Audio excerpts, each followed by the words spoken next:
Good morning, everyone, and welcome. This webinar is brought to you by Strategies 2.0, a statewide collaborative funded by the California Office of Child Abuse Prevention. Today's webinar is Empower Mexican and Latin American Communities to Prevent Sex Trafficking. The webinar is scheduled from 10 until 11:30. My name is Carrie Collins, and I will be your facilitator for today. My role is to introduce the topic and presenter, keep track of the time, and help the presenters and participants in any way that might be needed. In a moment, I will introduce the presenters to you, but first I'd like to go over a few of the webinar guidelines with you. The webinar is 1.5 hours and it goes very, very quickly. To limit outside noise, I have muted all of you, so you don't need to worry about that. But we really encourage you to interact, and let me show you a few ways that you can do that. So all of you have a taskbar that is part of your go-to training. The little red arrow will help you reduce your taskbar if you don't want to see it. So you just click on that red arrow and it will reduce the size of it. You can join us today by telephone or by your microphone and speakers in your computer. We often recommend that you join us by telephone. It seems to be a little bit better of sound if you're having any problems with your computer speakers. The way to do that is to click on the audio, and there are a few choices for you. One is computer speakers and one is phone. If you click on the telephone, it will give you the telephone number. It will also give you a code, an access code to enter, and a PIN number to enter. So you need to enter all of those things. The chat box, you all have a chat box, and we actually will be using the chat box throughout the day. So I know that our presenters have several questions that they're going to ask you throughout the day. So please, we encourage you to participate by entering responses into the chat box. We are also going to do some polling questions throughout the webinar today. We hope that you will also participate in these polling questions. You can raise your hand if you want to ask the presenters a question yourself and not through the chat box. But in order for me to unmute you, if you're on your telephone, you will have had to have entered that PIN number with the pound sign. Otherwise, I can't unmute you. So like I said, I have muted all of you, so you don't need to worry about any background noise that you might be having wherever you are joining us today. So with that, let me introduce our presenters to you today. It's my honor to know them. I actually used to work at Interfaith Children and Family Services, so it was my honor to know these ladies through that organization. First, we have Marisol Alamillo, and she is the Family Violence Prevention Specialist and provides teen dating violence prevention workshops to teens and educators around Ventura County. Marisol is passionate about combating gender-based violence and creating spaces to empower Latinas and women of color. Next, we have Ruth Rodriguez, and she is the Human Trafficking Services Program Coordinator. That's a good title, for Interfaith Children and Family Services. She developed and led the first ever comprehensive victim services for adult survivors of sex and labor trafficking in Ventura County. Alejandrina Carrasco is the Prevention Services Program Manager at Interfaith Children and Family Services, providing comprehensive family violence programming that prevents, interrupts, and ends the cycle of violence within family systems. So at this point, I'm going to make Alejandrina the presenter, and then they will take it from here. All right, so good morning, everyone. My name is Marisol Alamillo, and I will be guiding us through the objectives and through the first portion of the webinar. So by the end of the training today, we feel confident that you will be able to understand sex trafficking trends in Latin American communities and their connection to the United States. You will also be able to support potential victims through approaches that address and honor Latinas' unique needs and culture, and you will also be able to empower and equip Latin American communities to join the solution to prevent human trafficking. All right, so we're going to dive into our first portion of the webinar. So we will be learning about understanding the sex trafficking trends in Latin American communities and their connection to the United States. And since we are talking about Latin American communities and Latin American countries, I just wanted to clarify what is considered Latin America. So countries in Latin America would be considered Mexico, countries in Central America, countries in South America, some countries in the Caribbean, such as Cuba, the Dominican Republic, Haiti, and Puerto Rico. All right, and since we are talking about working with the Latino community, we wanted to define what Latino is. So Latino is an overarching term used to describe many peoples from Mexico, Central, and South America. And as of 2012, the population of Latinos in the United States was 53 million, and it's only growing. And Latinos are the largest ethnic minority in the United States. And since we will be discussing sex trafficking in regards to Latina women, femmes, non-binary, and children, we will be using the term Latinx and Latina interchangeably to acknowledge all gender identities. So we're curious to know how many people from the audience identify as Latinx. So we will have a poll coming up soon. So if you can please take a moment to fill that out.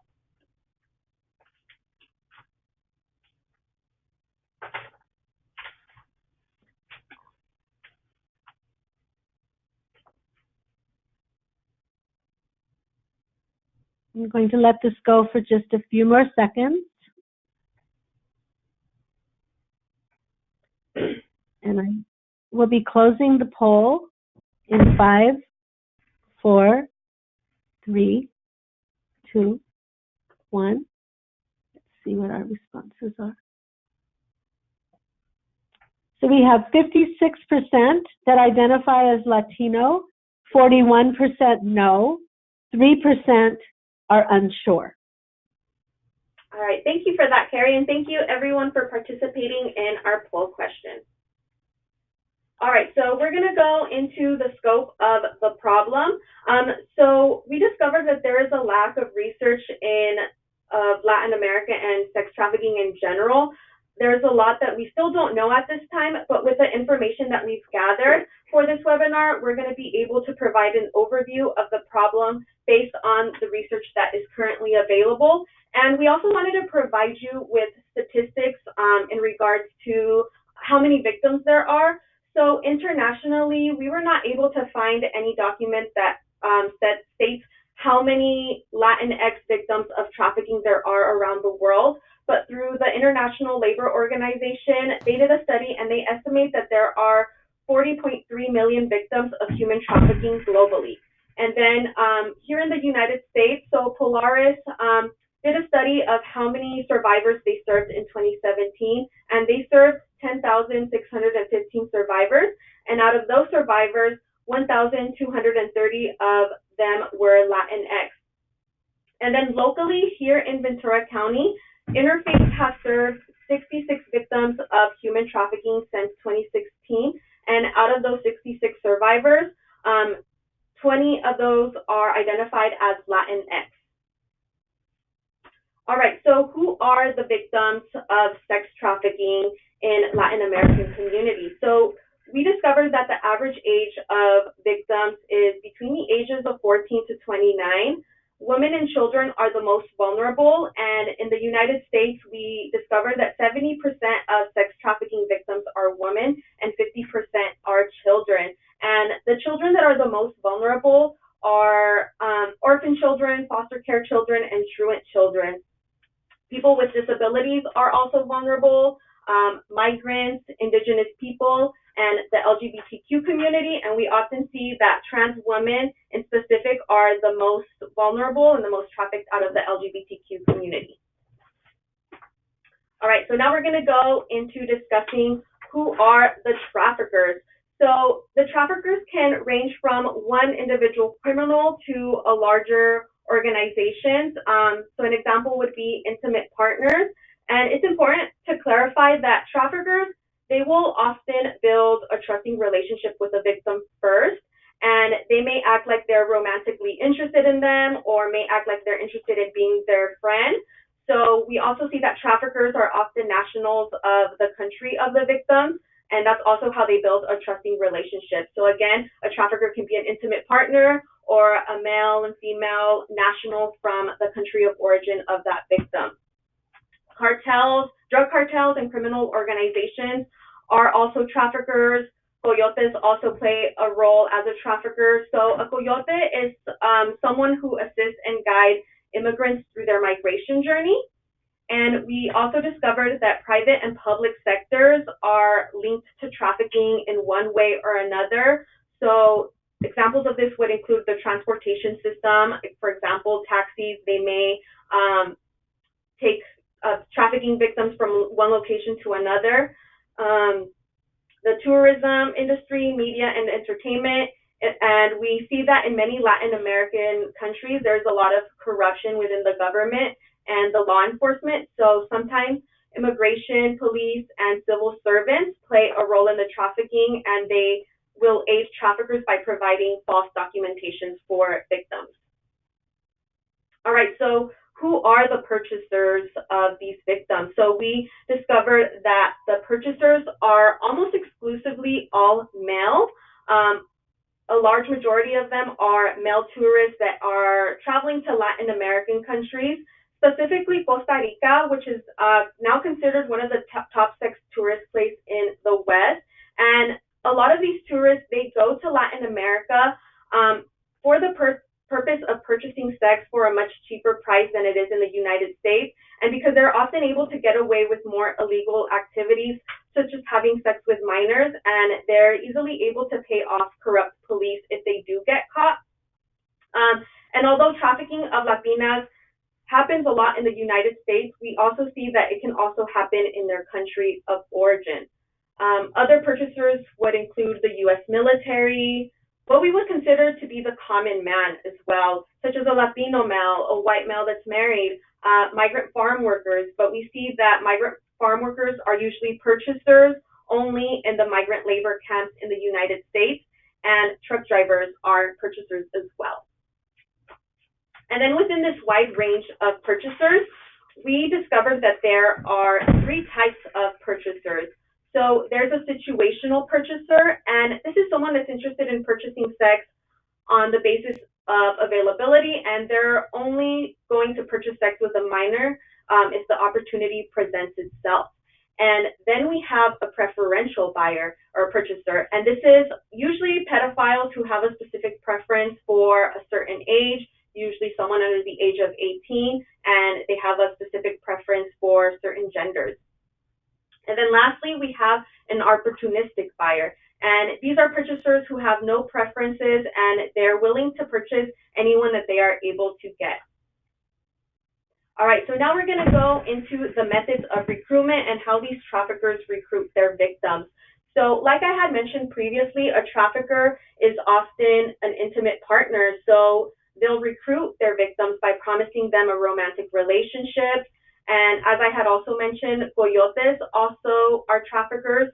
And what they'll do is they'll promise the victims in assisting them in a safe passage during their migration, but then the coyotes often sell the migrants to gangs and cartels for sex trafficking on their process of coming into the United States or into other countries in Latin America. Another method of recruitment is advertising false employment opportunities in the newspaper and radios. And we also see that these false employment opportunities are often advertised on social media as well. And traffickers will often connect with victims online and act like they're interested in helping them or act like they're interested in being their friend. And we saw this a lot with the survivors that we've worked with here at Interface, that a lot of them were recruited through social media. And then another common method of recruitment is kidnapping. All right, so some of the common venues where sex trafficking occurs are residential brothels, Cantinas are also very common. So cantinas, they are establishments that from the outside, they appear to be a bar, a restaurant, or a nightclub. Pornography and escort services are also common venues. Red light districts. So even though sex work is illegal in many countries in Latin America, there are still areas that are known as red light districts where there are sex-oriented businesses allowed. So we see that sex trafficking occurs in these red light districts. Strip clubs are also common venues. Migrant labor camps. And migrant labor camps, we see this venue being more common in agricultural cities in the United States, such as cities San Diego, Fresno, and Barstow. Another common method of sex trafficking victims is a mail order bride. So this is a woman or a child who is enlisted in a catalog by the trafficker, and they are then selected by a man for marriage. And then lastly, another common menu are tourist cities. So since a lot of male tourists do travel to Latin America for the purpose of purchasing sex, this creates a demand, which makes it a common venue for sex trafficking.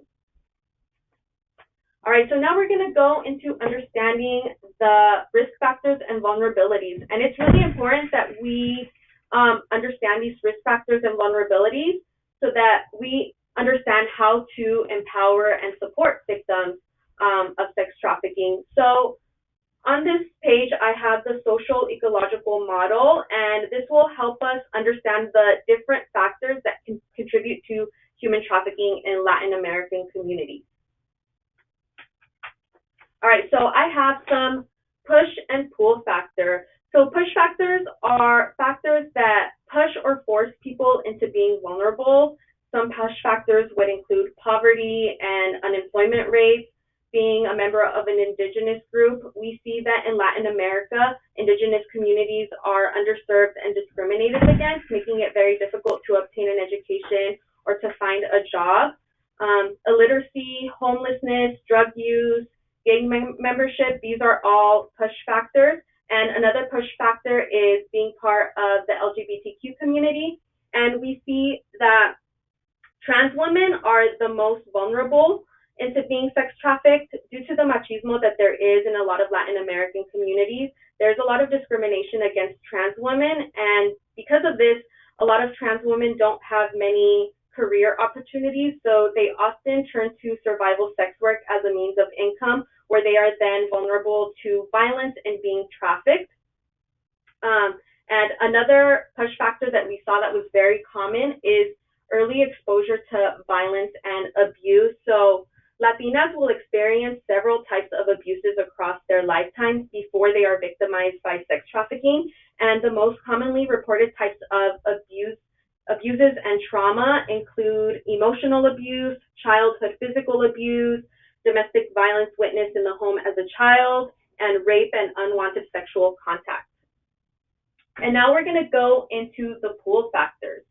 So the pull factors are like what draw individuals into coercive or into sex trafficking situations. So a pull factor that we discovered is machismo. So if you don't know what machismo is, it's like a form of patriarchy and sexism that is rampant in many Latin American communities. And this refers to an attitude or conception that men are superior to women, and machismo reinforces the idea that women are second-class citizens. From a very young age, machismo encourages men to see women as a sexual object and really glorifies sexual violence or buying sex in general.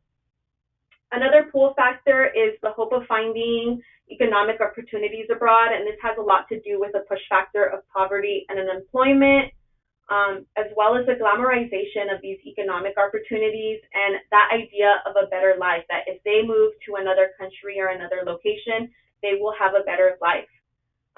Another pull factor is being seduced by an intimate partner, the facilitation by corrupt local police and government authorities. So like I had mentioned previously, there is a lot of political corruption within some Latin American countries. So sometimes law enforcement and governmental authorities may play a role in the sex trafficking. And tourism is also a pull factor, since tourism does create a demand for purchasing sex. trends and patterns in sex trafficking within Latin American communities, we're going to go ahead and take a look at how all of these elements can come into play in a real life example. So I'm going to be reading this case study out loud. So according to the Justice Office of Public Affairs, 4 men from Atlanta were arrested and charged with participating in a sex trafficking organization and targeting young Mexican women. 2 of the traffickers were from Mexico, 1 from Georgia, and 1 from Guatemala. These group of men would prey on young women from Mexico and recruited them by promising them better lives in America if they were to come to the U.S. with them. And once the victims were brought into the U.S., they were then immediately forced into sex trafficking businesses. So as you can see with this case study, we saw some of the patterns that I had previously discussed, such as the traffickers being nationals from that country where they are recruiting to build that trust.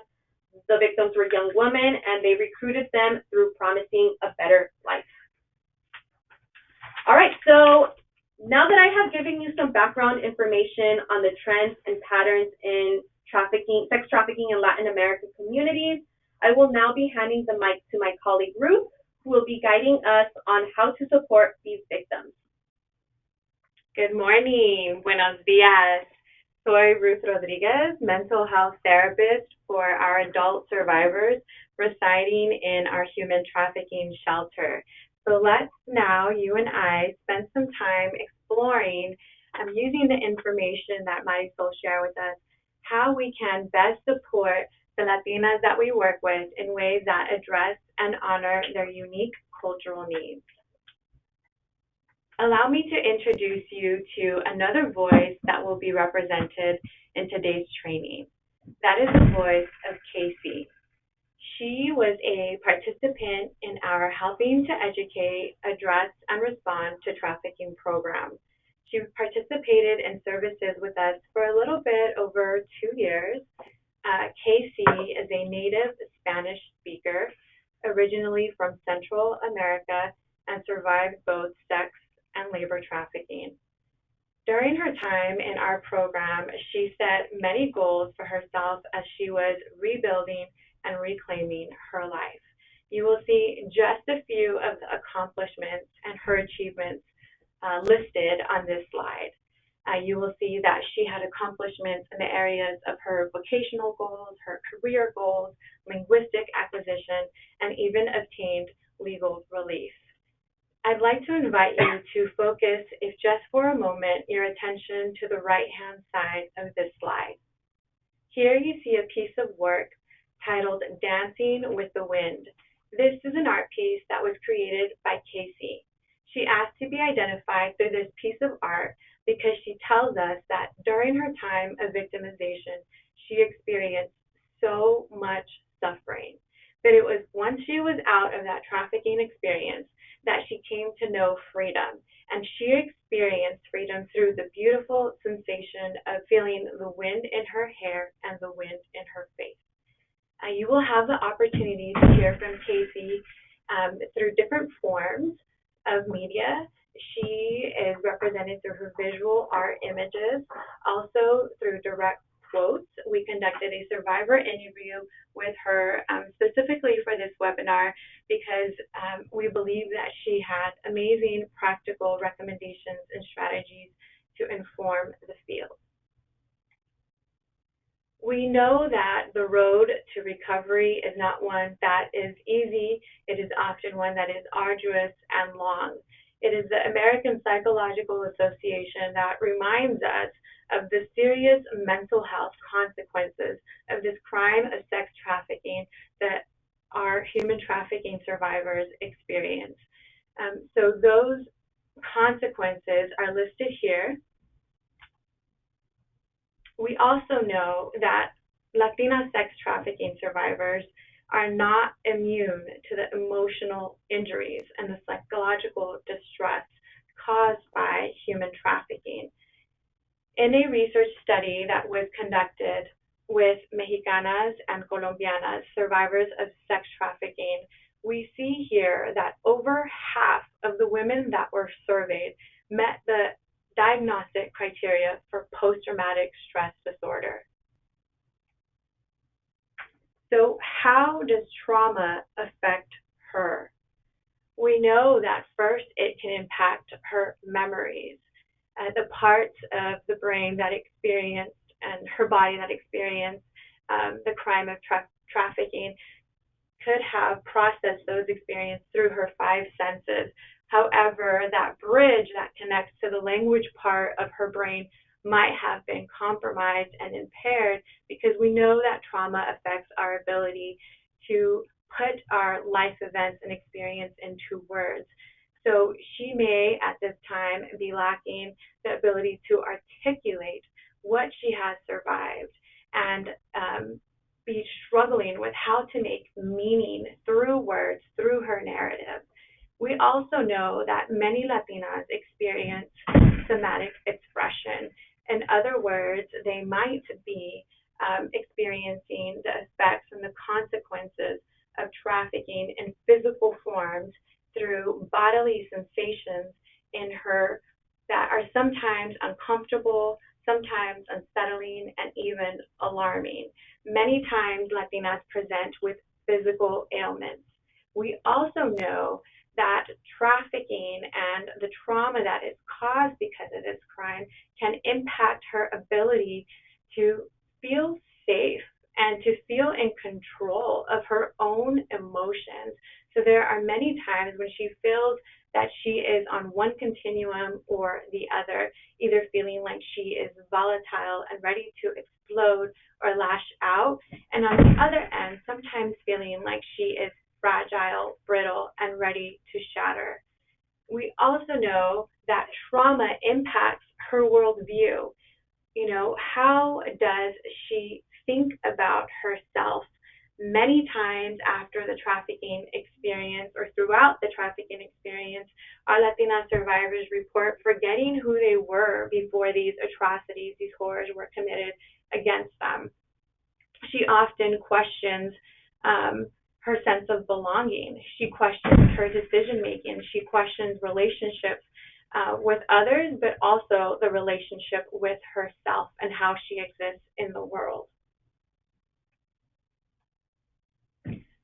So knowing that the Latinas that we work with experience trauma-related mental health needs, what can we do with this information? Well, what Marisol, Alejandrina, and I would like to recommend to you is that we make referrals for appropriate mental health care so that the Latinas that we work with can be supported to preserve their quality of life and to improve their quality of life. We know from research that was conducted with 27 low-income immigrant women who, though not assessed for human trafficking specifically, but did report experiencing multiple types of violence, those that were named by Marisol earlier, like verbal abuse, violent loss, witnessing domestic violence in their home, experiencing sexual abuse. Those Latinas identified their preferences for treatment, and they report that they would like to see their number one preference for engaging in therapeutic care is with a mental health therapist provider on a one-on-one setting and individual treatment. This was so important for these survivors of abuse because it was here in these settings that they had the one-on-one attention of a caring, supportive professional that allowed her to unburden herself. Here we see that unburdening described through a Spanish word, desahogarse. We also know specifically in Casey's experience, therapy played a pivotal role in her own life. So if you like, you can follow along and read the words that are on the slide, or you can just listen while I reflect how therapy assisted her. Casey tells us, if it had not been for therapy, I do not know what would have happened to me. I felt that I was not worthy as a person, as a mother. I felt like the dirtiest thing that could have existed. Therapy was like a balm for my wounds. It was what saved my life. So, again, we want to encourage all of you that are on this call today to be cognizant of the needs of Latinas to be able to heal from what they have survived in the settings that they choose. Imagine yourself, right, after this call, maybe you've been working with a Latina survivor and you get to the place in your work with her where you ask her if she would be open, willing, and interested to connect with a mental health practitioner to support her through those emotional injuries she has suffered. How many, in your opinion, would you say, how many Latina professionals or Latino professionals are out there treating the population that we serve? So I'd like to hear from you. For whoever would like to participate, if you would like to respond to this polling question, we invite you to think about what % of Latinx professionals make up the mental health workforce in the United States. So please feel free to select your answer. Maybe some of you think it's 3%. Perhaps others of you are guessing 7%. Others of you may be selecting 11%, and maybe some of you think it's 15%. So I'm so curious to see what you have chosen. We'll give you a few more seconds to respond. Again, in your opinion, what % of Latinx professionals make up the mental health workforce in the United States?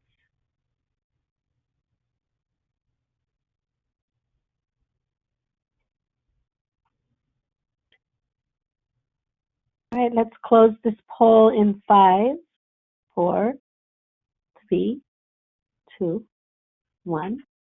So with 85% voting, we have 23% that said 3%, 27% of our participants said 7%, 43%, so the largest amount, said 11%, and 7% of our participants said 15%. Okay, thank you, Carrie. And for all that participated, whether you were listening in or typed in your answer, just, mind boggled by what that number could be, we thank you as well. And so the actual answer is that less than 3% of mental health professionals identify as Latinx. And those are mental health professionals both in psychiatry and psychology. And so why does this matter? You might be asking, well, this matters because we can presume that Latinos are more likely to possess the language skills needed to work with our Spanish-speaking population. We also know through the American Psychological Association that therapy is twice more effective when conducted in a person's first language. And we know that because our first language is a language of emotion.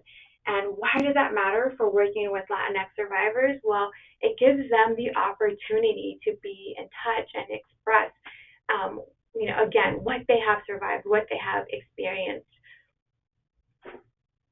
We also know that this matters because what this information brings to our attention is that there is mental health disparity. We are experiencing gaps in services for treating the Latinx community. And there is a lack of access to care for mental health treatment. So another approach that Alejandrina, Marisol, and I would like to offer for you to consider is art as a culturally responsive approach. And before we get into how it was that we chose art as another method to heal, I'd love for you to respond in the chat box and have a dialogue with the others that are on this call about, in your opinion, how can art transform trauma? How can art transform trauma? Please feel free to type in your guesses, your response in the chat box so that we can participate as a community. I'll ask the question one more time for anyone that's interested. How can art transform trauma? So why art? Well, for us at Interface, we do have the opportunity and the availability to offer mental health treatment on a one-on-one setting to our Latinx survivors. However, we wanted to provide them with more choices and options so that they could take control of their trauma recovery process and experience their healing in ways that they felt comfortable. Because the research tells us that the Latina survivors of trauma choose group settings with other Latinas as their number 3 preference for treatment. So we wanted to be responsive and use this information for our work. We also know that art is so accessible. In order to conduct art with a client, you actually don't need to be a trained mental health professional. So again, we want to really have care provided to the Latinx community that we serve. In the literature that we read before we started conducting our art workshops, we recognize that art has actually been being used in Europe, in Asia, and within the United States with human trafficking survivors. So we see that there is a legitimacy and a credibility for this type of approach. More than anything, if you take one thing away from this section, section number 2, of how we can support potential victims of trafficking by honoring and addressing their unique needs, is the fact that art does not treat the event. It doesn't talk, it doesn't force a victim or survivor to talk about the crime that they have suffered. Instead, it focuses on her strengths, her resources, and resilience as a whole person. And so we really wanted to have a space where we talk about the fullness of her, the plenitud, right? Like we say in Spanish. Who is she? What is it that makes her her? And through art, we get to explore so many themes. Our workshops are focused on exploring self-compassion, self-esteem, self-awareness, self-renewal, our relationships, change, problem solving, how do we have fun? All things that are often lost and stolen and eroded during the time of trafficking. So again, art provides the opportunity for the next community to experience wholeness, and she's the one that built it. What we also learned through Casey was a tip, a strategy for our community is to support her in ways that don't involve retelling her story. So when we asked her, what was it that you needed once you escaped the trafficking situation, she said that she really, really was experiencing so much pain once she was out, and having to relive that every time she engaged with a service provider, whether it was law enforcement or her attorney. She was repeating the same thing over and over. And for those of you that are on this call that are working within the criminal justice system and whose specific role requires you to ask those tough questions, we thank you. You are such a vital part of this joint solution to eradicate human trafficking. But we know that there are many others of us who are on this call who will fulfill the support and the healing of victims in other ways. And for you, again, we invite you to consider using art with the Latinas that you work with. So how did we actually make this happen? Well, we partnered with a Windows Between World. A Windows Between World was founded in 1991, and they are an amazing organization that equips facilitators. They train us to be able to lead these healing arts curriculums. Currently, there are 50 trained facilitators working across the United States, specifically with the human trafficking population. The model for windows between worlds is that any number of participants can be included in these art workshops. So you can do it on a one-on-one basis, you can do it in a group setting. I'll be sharing about our experiences mostly from a group setting. You can do these art workshops and hold them for any amount of time, as little as 5 minutes to longer. From our experience in the groups, we held our groups from anywhere from an hour and a half to 2. And what is so special and unique about a Windows Between Worlds is the philosophy. It offers this window of time.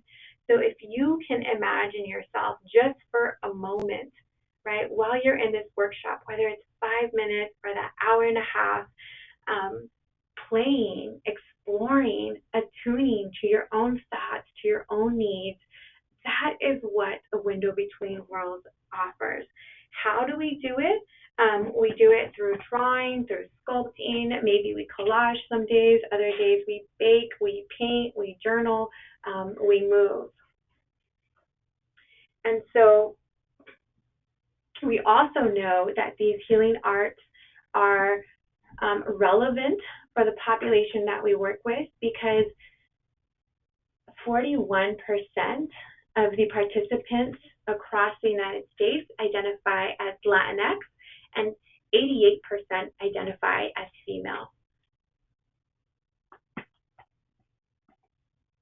So Windows Between Worlds uses trauma-informed care philosophy, approach, and principles while we are creating. So I'll take a moment to highlight what those look like as if you were a participant in these workshops. So we know that in a survivor's time in trafficking, she is forced to adopt and oftentimes portray a false image, right? She's oftentimes having to take up this other identity in order to please her customers, the purchasers, or the traffickers. One that we know is a common identity is that of the flirty companion. Well, in a Windows Between Worlds workshops, there is so much safety that is created that even though we have the lessons that I was talking about that we create, she is allowed to participate in any way that she wishes. So if she wants to observe, if she wants to create, if she wants to hold up her art and share it in our silent art gallery, if she wants to give voice or thoughts to her art pieces, she can do that. And that's so important for the Latinx community that we're serving, again, because so often she has been forced to succumb to the demands of others. Oftentimes her life has depended on the needs, fulfilling the needs of others, but within this workshop, the only person's needs, wishes that matter are hers. And it's really okay, again, if she wants to just close her eyes, if she wants to take a nap, if she wants to eat, whatever she needs to do during this time, she can do that. We also know that these workshops serve to assist our clients to be more in control of their emotions. So earlier we talked about how the event can really disrupt one's ability to feel that control. And so here you see on the slide represented another survivor's art entitled Stepping Stones, in which she is able to express the positive and the negative, right? And because a Windows Between Worlds focuses on the process, not aesthetics, right? It's not about the way that the art looks. It's about what you experience as you're creating. She shows us, through her words, how this was impactful for her, because she says, I'm not an artistic person, but I enjoyed the project and its meaning. It put things that I want in the forefront of my mind. So not only is she able to have a container for her feelings, but she's also able to have self-awareness, right? Which in the subconscious becomes conscious. Again, being able to participate in any way that they choose really helps to replace the shame-based scripts that they might be carrying, because there is just no wrong way to participate in these workshops. Trustworthiness and transparency. What we learned from Casey was that a huge benefit of these workshops was the way that our staff interacted with her while we were creating the art. And she shared with us that we spoke with her like if she was a friend. And she described not feeling like that we talked to her as a client. And so this is transformative, because we know that within the Latinx community, confianza or personalismo, again, those warm, caring relationships are vital for healing and creating a sense of comfort in order to be able to address whatever they choose to address. And so these workshops do require a sense of vulnerability on whoever is leading the workshops, the staff that's participating in the workshops, where we show up just as real human beings as well. During this process, we also create meaning for the art that, or we give voice to the art that we create. We talk about the connections and the symbolism for us as well, because of the discoveries afforded through the art. Trustworthiness is also created because there is consistency in these workshops. There are clear steps, there is structure, and the participants know what to expect from beginning to end. One of the beautiful things about A Windows Between Worlds is peer support.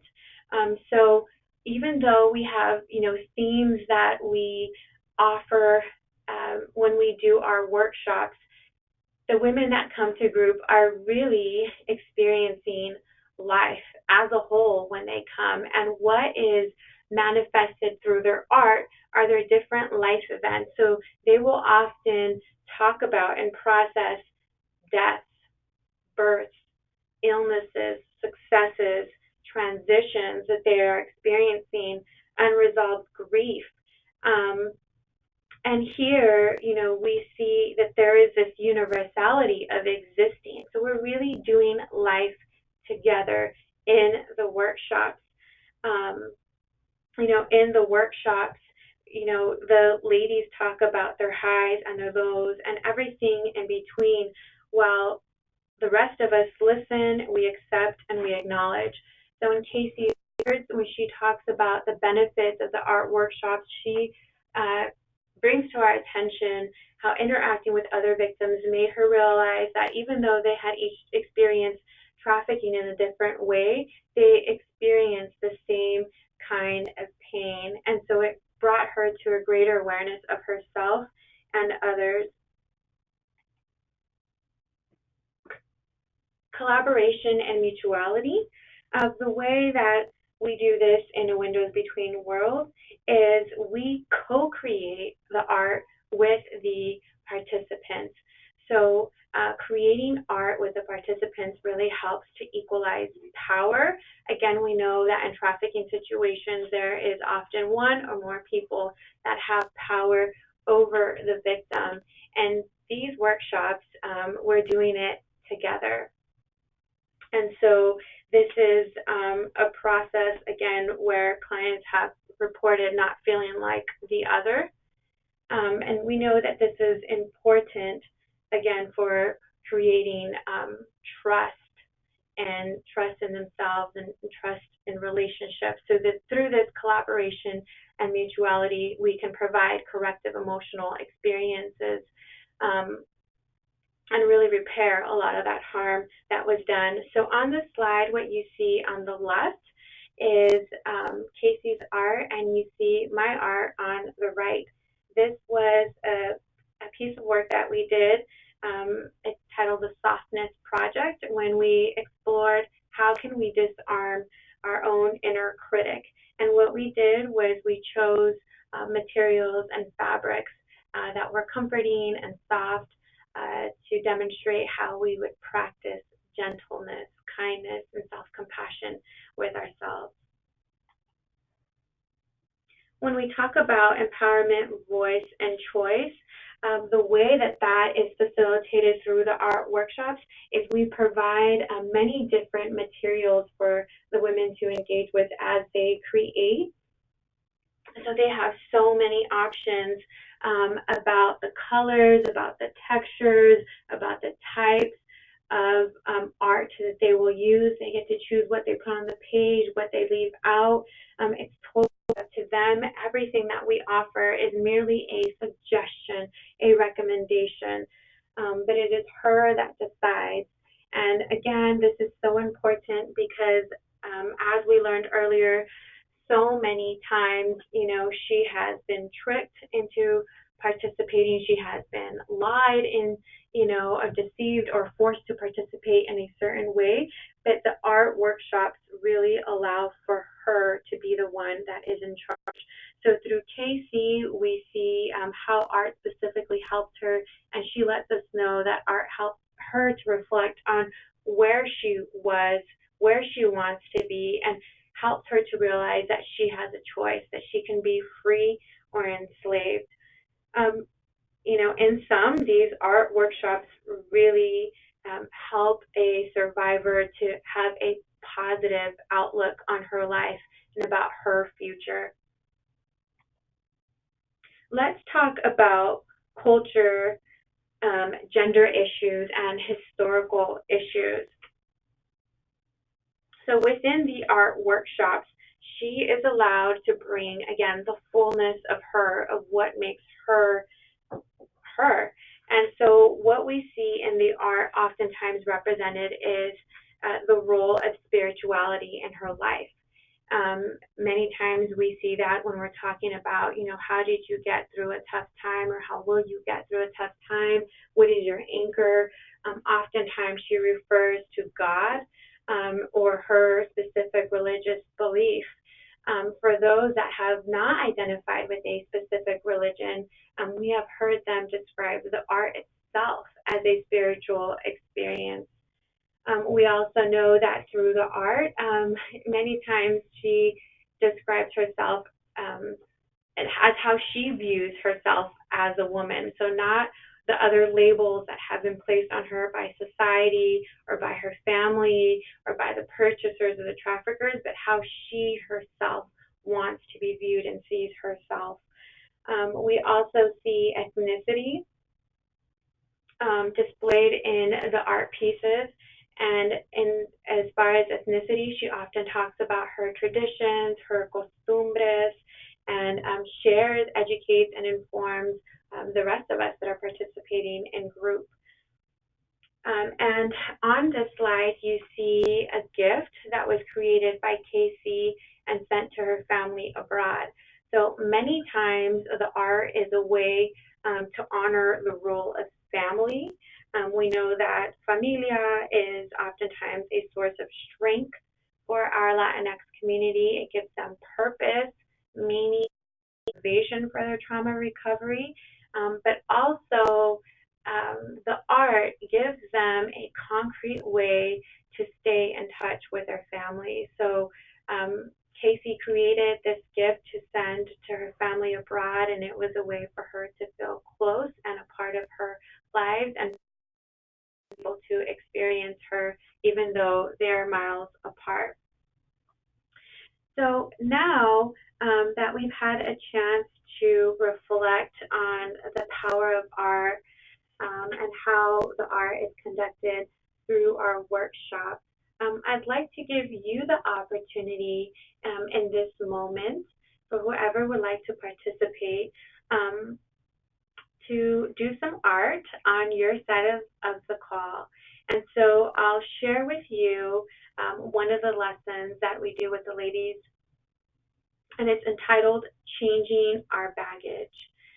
When we consider changing our baggage, we reflect on what it is that we want to leave behind. What is it that we have been carrying that has been weighing us down? What is it that no longer serves us? And so the Latinx community to do for all of you that are on this call right now is to consider what you would replace your old negative baggage with. How could you replace that with positive baggage? So if you can visualize for yourself carrying something new, carrying something that held your dreams, your visions, your desires, your wishes, what would that be? Perhaps it's a monedera, a coin purse, or perhaps it's a backpack or a suitcase. Whatever that is for you, we invite you to consider that in that moment. And for whoever is comfortable, if you would like to type what you would carry your new positive baggage into the chat box, please feel free to do that. If you would like to share, what any of your desires, your visions for your future, your dreams would be that you would carry in that new baggage, please feel free to do that as well. The reason that we do this specific art lesson with our Latinx community is because we know that for so long she has heard these messages of oppression within our Latinx community, regardless of the level of acculturation or assimilation. We often hear and have imposed upon us the importance of preserving our virginity. And are shamed even if we don't preserve that. We often hear and are imposed with labels such as the Madonna whore complex, or are dichotomized as either being a good girl or a bad girl.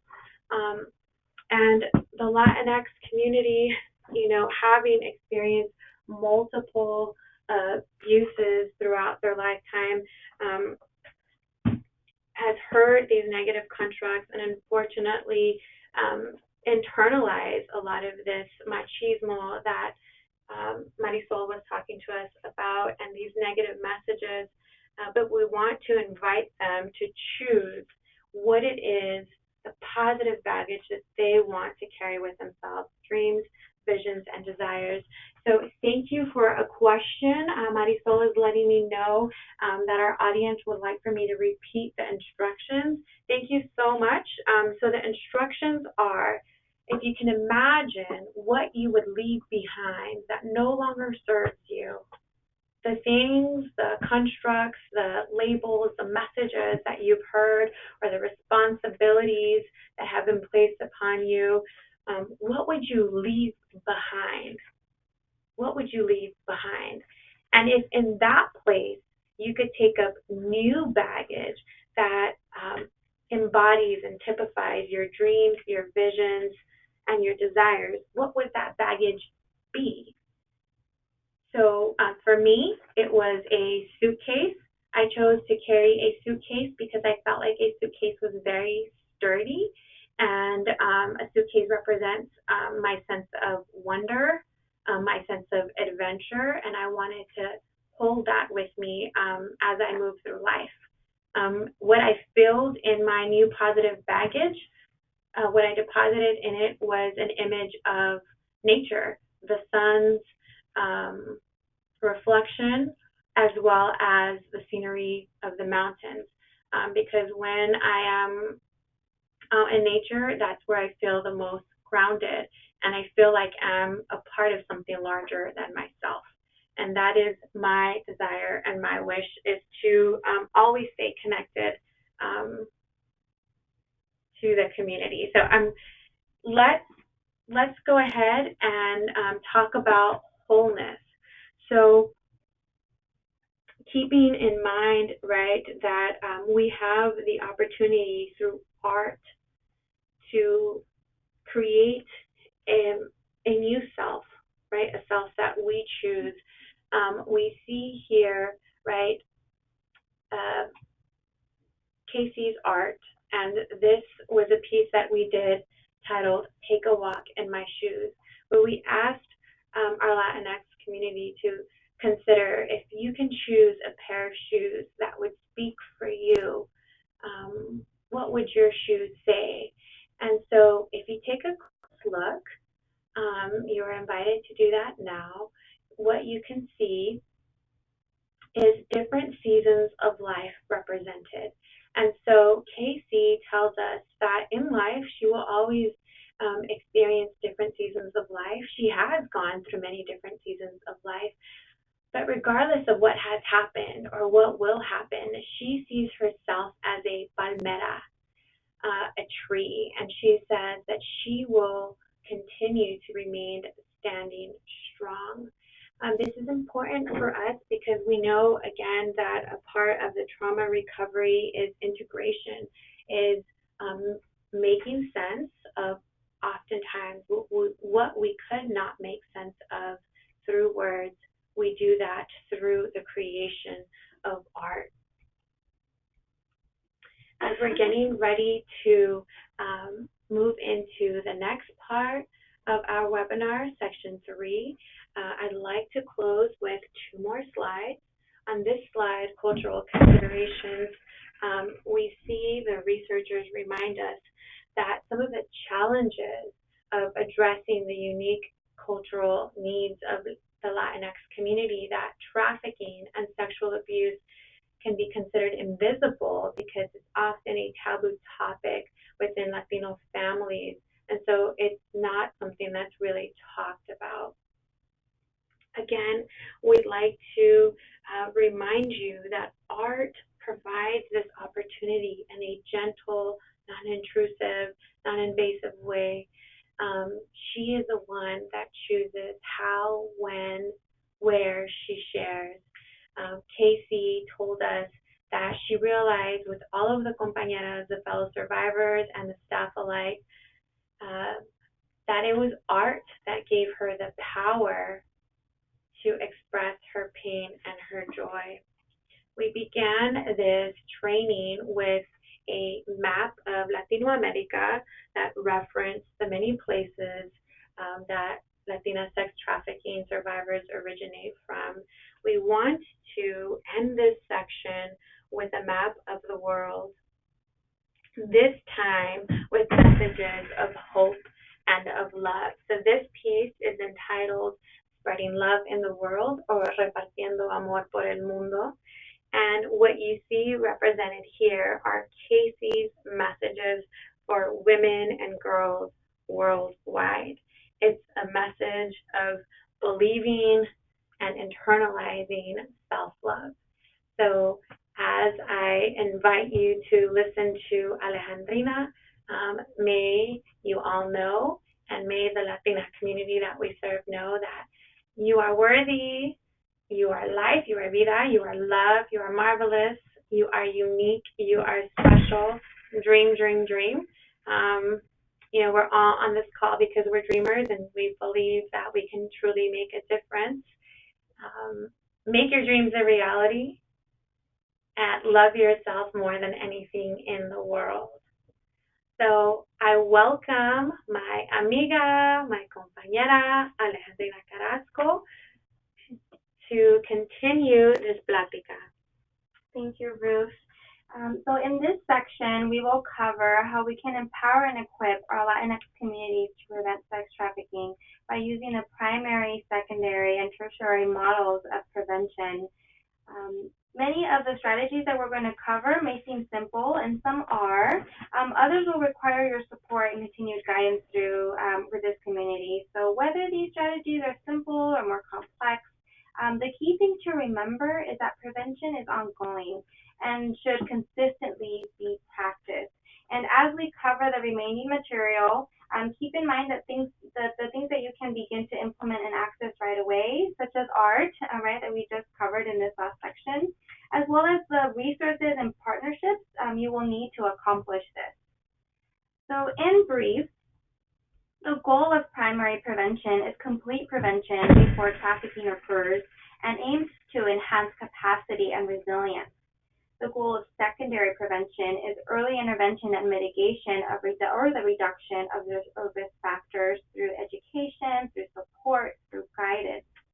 And the goal of tertiary prevention is intervention and recovery in hopes to minimize the impact of the trafficking situation and promote healing.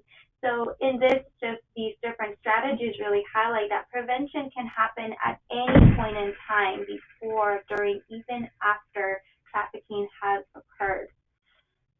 primary prevention, when successful, addresses the root causes of and risk factors for human trafficking.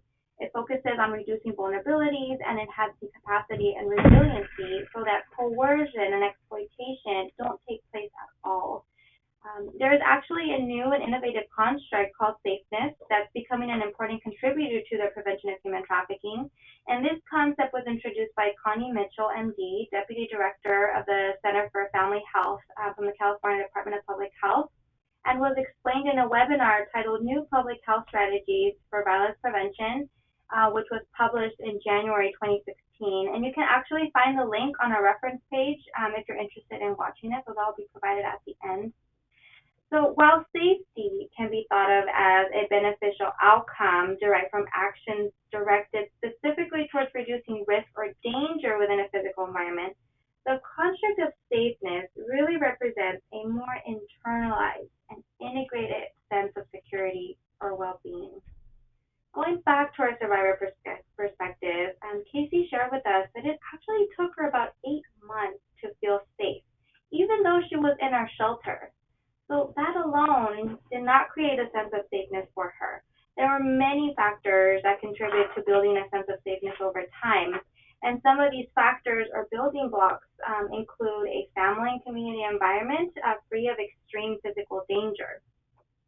In order to feel safe, we need to be in a safe environment. And our families tend to be our first model for what a sense of safety is and where we first begin to internalize a sense of safeness. Our community environment as well, that is free of extreme physical danger, is also very important in establishing a sense of safeness. We also want to look at and consider a sense of secure attachment, which is a sense that the world is a safe place. And one can rely on protective others, and then one can confidently explore the environment and engage effectively with other people. These are just as important.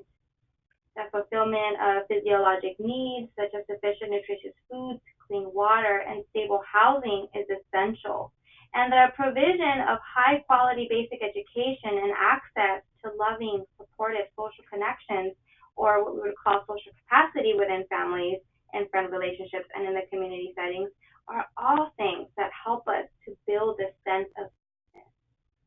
Now, a question that may come up is, what do these basic things have to do with human trafficking, right? And how do we empower our community to join in? So if anyone has any ideas, please feel free to add them on the chat box as we move along. So again, if you can think of, how do we connect this back to human trafficking, and how do these elements shown on this slide, how do they empower our community? So again, feel free to, as you reflect, sharing on the comment page and the comment chat box. And let me just share with you that as you reflect, that these factors, when absent, compromised, or threatened, they pretty much resemble the push and pull factors of human trafficking we saw described earlier in our webinar. So understanding safeness, it's important to healthy human development. And the features that lead to its compromise may really help us to explain the factors that underlie for risk for both victimization and perpetration of human trafficking. So not having these basic needs, elements of safeness met, actually make us more vulnerable to coercion and entrapment of a potential trafficking situation. Now, we're curious to know, in what areas of safeness, and what areas do you provide safeness? So we have the elements that we discussed: family and community environment, secure attachment, physiologic needs, basic education, social capacity. So I'll give you a moment to really think about, in what areas are you currently providing safeness? And in this particular poll, they're able to select all that apply. Yes, thank you, Carrie. Mm-hmm. That's right. You may be providing safeness in more than one and multiple areas.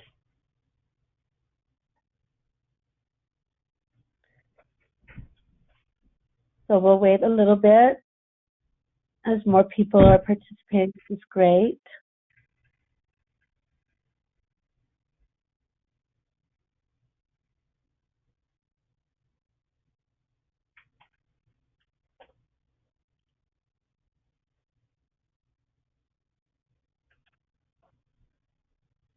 So I'm going to close the poll in 5, 4, 3, 2, 1.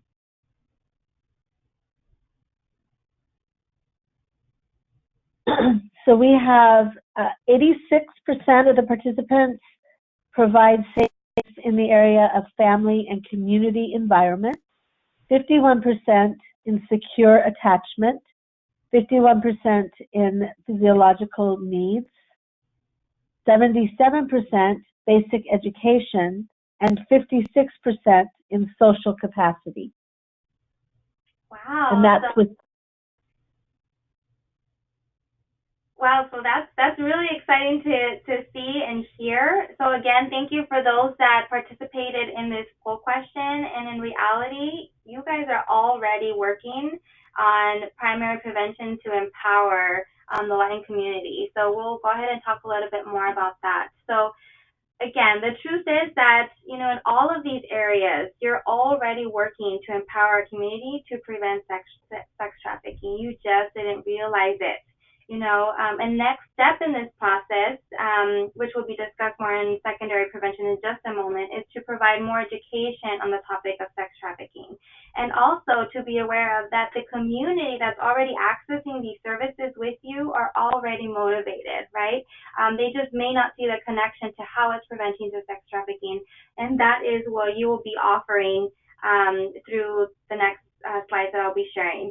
So really in brief, acknowledging the importance of promoting safeness in infant, child, and youth development will encourage renewed commitment by individuals, families, communities, and societies to address the root causes of trafficking. Again, for those of you working specifically with child development and education or with families, your roles are crucial, not just in healthy development of children and teens, but in human trafficking prevention as well. Now, one thing that, to keep in mind is to start where you are. Many of you listening in the webinar are already working with the Latinx community in different capacities. So use this to your advantage and share the knowledge you are gaining today. Let them know how important the connection with their children is and what this can translate to in the future, which is secure and resilient young adults capable of internalizing a sense of safety that will follow them through potentially dangerous and difficult life circumstances. As Ruth shared, listen and provide support for women, children, and families that you're working with. You can do this by referring them to appropriate resources that can be better serve their needs, and be intentional about checking in with them, showing genuine interest in how they're doing and what they believe they need. So it seems pretty simple, right? And I'm pretty much saying here that keep doing what you're doing, but there is a bit more. There is a bit more that we can do, and that's leading into the secondary prevention, which addresses existing risk factors and intervenes early once a problem has begun to prevent further or more serious or lasting damage.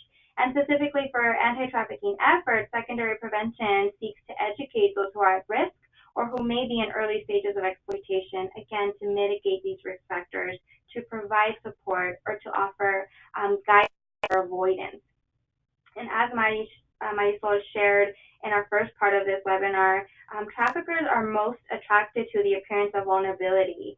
And all of the different push and pull factors that Marisol addressed earlier actually contribute to a child being vulnerable, making them an easy target to be preyed upon.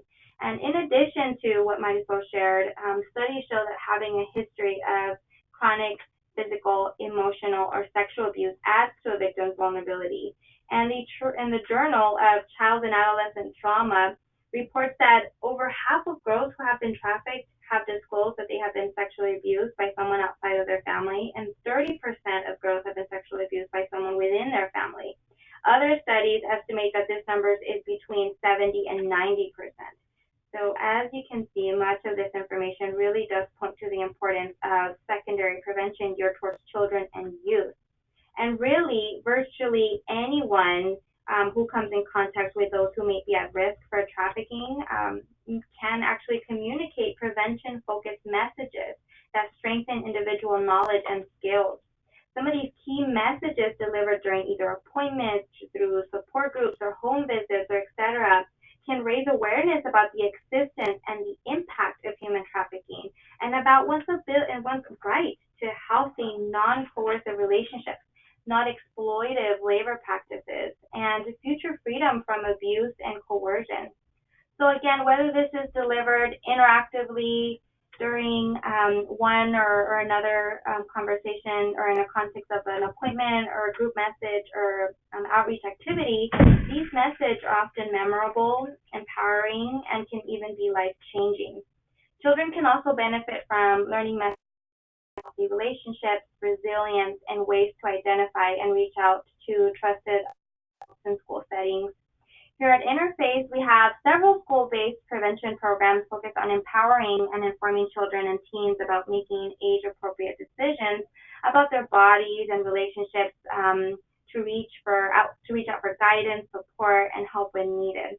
And this image here on this slide shows our My Body Belongs to Me program, teaching children about personal safety during a classroom presentation. And also, as we highlighted earlier, Marisol actually facilitates our teen dating violence prevention programs at local high schools, engaging teens in conversations about respect, healthy relationships, and healthy masculinity through these important conversations in which we are also educating potential purchasers that may otherwise feed into the idea that purchasing sex and could be an accepted practice.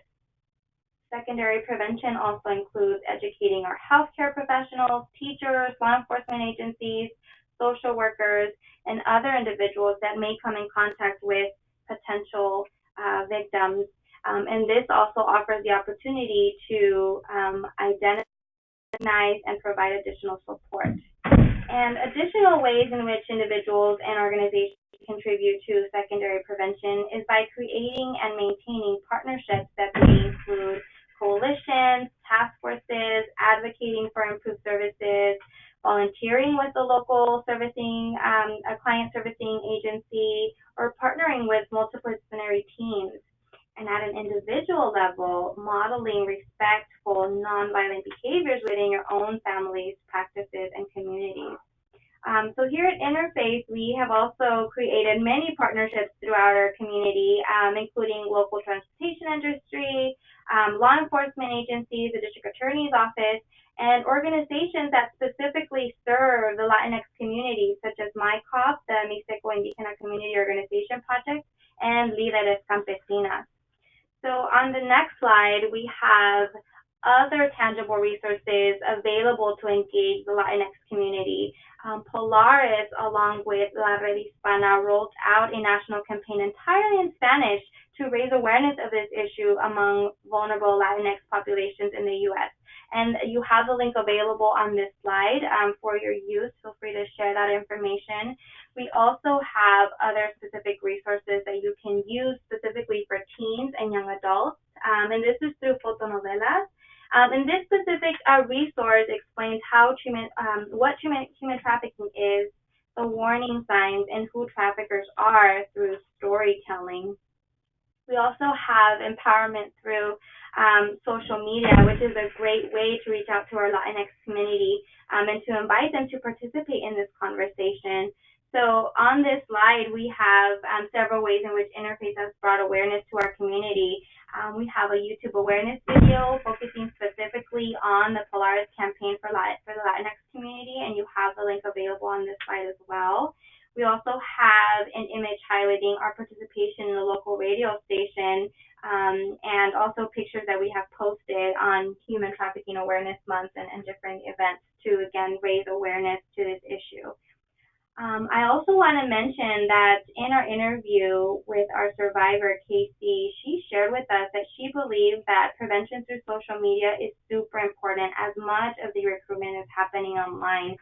So having these prevention strategies, having these conversations online, and helping others, children, youth, young adults, be aware of the impact of social media and how we can use this as a prevention strategy is very important.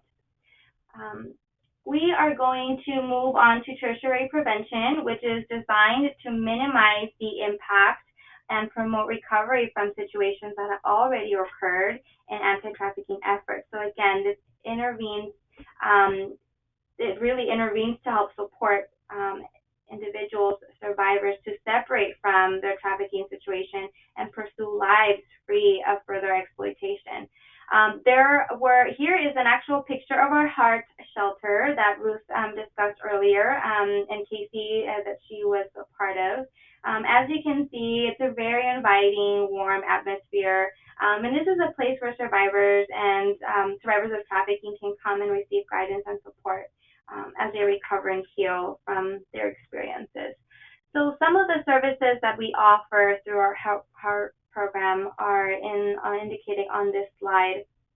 So we have a 24/7 crisis response team that's available to provide in-service response for law enforcement or medical providers, and provides emotional support for adult survivors of sex and labor trafficking. And the advocates on scene help to assess the basic and immediate needs, provide referrals and linkage to supportive services, and inform survivors of their rights and discuss options to safely exit their trafficking situation when they're ready. Our program can vary from 6 to 9 months, and other components that we offer is case management, therapy, life skills building, legal assistance, financial empowerment. I also want to point out that we've already talked a little bit about how we can empower Latinx survivors through art, which is also a form of prevention, or tertiary prevention with survivors. I cannot stress how important and invaluable it is to create a warm and caring relationship with your Latinx community. As our survivor Casey shared with us, that speaking as friends, as companions, has been something very important for her and has helped her feel more comfortable and open. And she further described that having these relationships and being able to talk and connect with others outside of her trafficking situation was also very important and healing. I want to just point out something that I found, or that we found very, very important in our work. And it was actually research that Melissa Farley did, a prostitution, trafficking, and trauma stress psychologist. She interviewed 123 women in Mexico, from Mexico City and Puebla, almost all of whom would fall under the definition of trafficking. And their responses to "what do you need" speak volumes. 67% replied that they needed health care. So we have to keep in mind that our survivors may not have had access to medical care during their exploited situation. So talking to them and checking in with them and educating them about how they can access these services can be very empowering. 87% replied that they needed a home or a safe place. And Casey also shared with us that it was the length of her time in our shelters that really aided her recovery. And lastly, I just want to point out that 92% replied that they needed job training. So in our experience delivering services, this need is also linked to family and relationship values. Supporting one's family financially is vital for Latin American survivors and their identities. Helping them with financial empowerment and job training is crucial to empowering clients. We're going to end our webinar with this last image here, which is a second image of our heart shelter. And this is actually where a lot of the lovely art that Ruth walked us through happened and was created.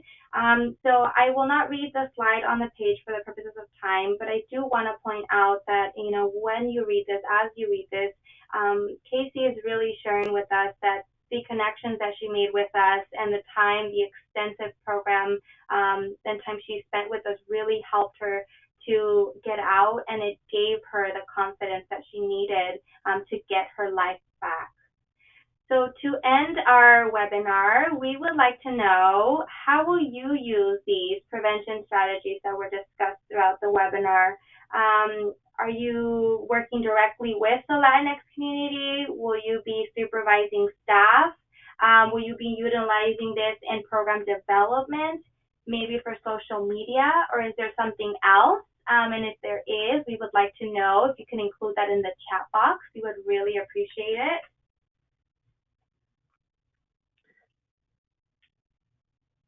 So I've launched the poll. People are responding like crazy. That's great. Hey. So A little over half of you have responded so far. Let it go for just a few more seconds.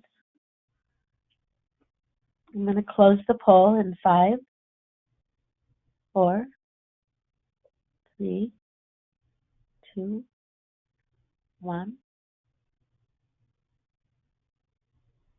And we have 74% of the participants will use this prevention direct work with the Latino community, 26% supervising staff, 49% in program development, 19% in social media, and 35% in other.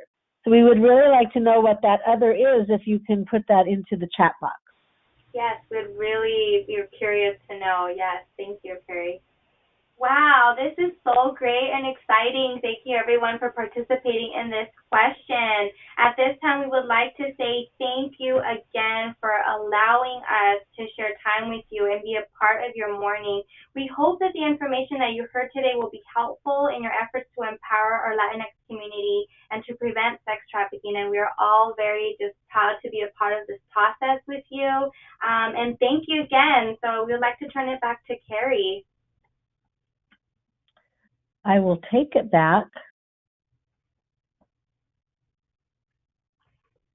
I know that several of you inquired about receiving the PowerPoint, so I want you to know that yes, absolutely, you will be receiving the PowerPoint slides and also the link to hear the recording if you wanted to play it again you wanted to bring some more staff people in, use it at a staff meeting or any kind of gathering.